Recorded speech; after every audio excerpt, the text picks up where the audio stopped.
સૌ વાલા મિત્રોને મારા જય સિયારામ। હું દુષ્યંત પાઠક શ્રી હનુમાનજી દાદાની અસીમ કૃપાથી એક નવા વિડીયો સાથે આપની સેવામાં હાજર છું। તો વાલા મિત્રો, આજનો ઉપાય આ વિષયની અંદર તારીખ છે 7મી મે 2026 ને વાર છે ગુરુવાર। પંચાંગની વાત કહીશ તો વૈશાખ મહિનો કૃષ્ણ પક્ષ ચાલી રહ્યો છે અને એમાં પણ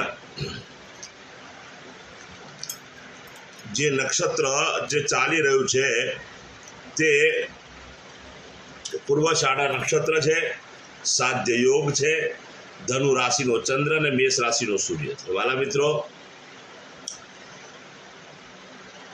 અશુભ સમયની જો વાત કરું તો રાહુકાળ બપોર 2:02 થી 3:40 સુધી છે અને યમગંટ 5:51 થી 7:29 સુધી છે।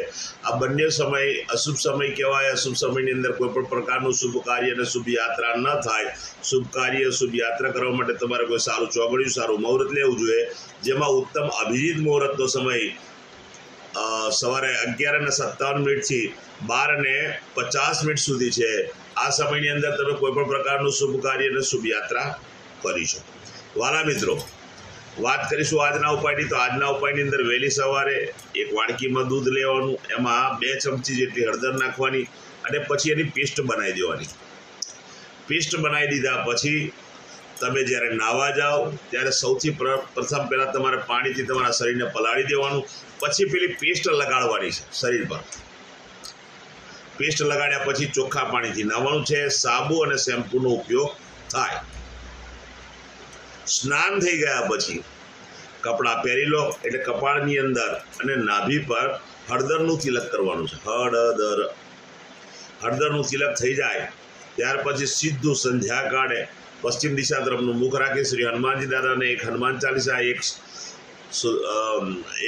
ચાલીસા અને એક કાગભૂષણી રામાયણજીનો પાઠ દાદાને અર્પણ કરવાનો છે। રાત્રે સૂતા પહેલા પોતાની પથારીમાં બેસવાનું, પલાઠી વાળવાની, ઓમ કૃષ્ણાય વાસુદેવાય હરાય પરમાત્માને પણ ક્લેશને આશાય ગોવિંદાય નમઃ આ મંત્ર યથાશક્તિ જપવાનો છે। આ હતો આજનો ઉપાય।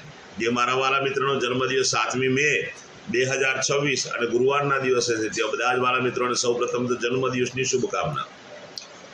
શ્રી હનુમાનજી દાદા એમની મનોકામના પૂર્ણ કરે, બલબુદ્ધિને વિદ્યા આપે અને એમનું અને એમના પરિવારનું રક્ષણ કરે। ઉપાયના ભાગરૂપે મેં કહ્યું તે પ્રમાણે સ્નાન, મેં કહ્યું તે પ્રમાણે તિલક કરવાનું છે। આટલું કાર્ય પતી ગયા પછી ગૌશાળાએ જવાનું, ગાયોને લીલું ઘાસનું દાન આપવાનું છે।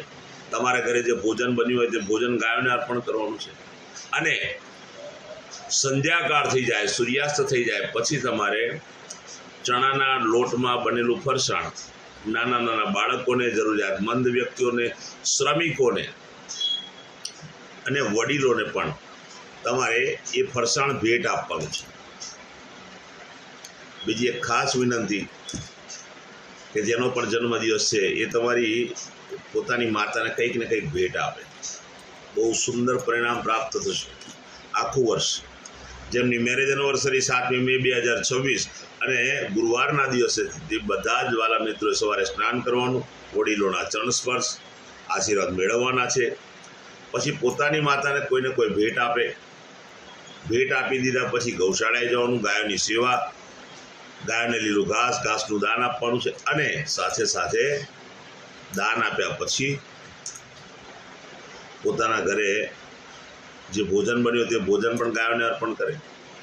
ત્યાર પછી કોઈ પણ વૃદ્ધાશ્રમમાં, અનાથ આશ્રમમાં, વિધવા આશ્રમમાં, દેવ મંદિરે જરૂરિયાતમંદ વ્યક્તિને, શ્રમિકોને, બ્રાહ્મણોને, ગમે તેને તમે ચોખાનું દાન કરી શકો, ચણાની દાળનું દાન કરી શકો, ઘીનું દાન કરી શકો, ખાંડનું દાન કરી શકો અને શાકભાજીનું પણ દાન કરી શકો। બસ આટલું જ કરી લો। ભગવાનની કૃપા પતિ અને પત્ની પર આખું વર્ષ રહેશે। તો વાલા મિત્રો, મારા બધા વિડીયો યુટ્યુબ પર હોય છે। યુટ્યુબની ચેનલનું નામ છે દુષ્યંત પાઠક। તમે એ ચેનલને સબસ્ક્રાઈબ કરજો અને બેલ આઇકન અવશ્ય દબાવજો।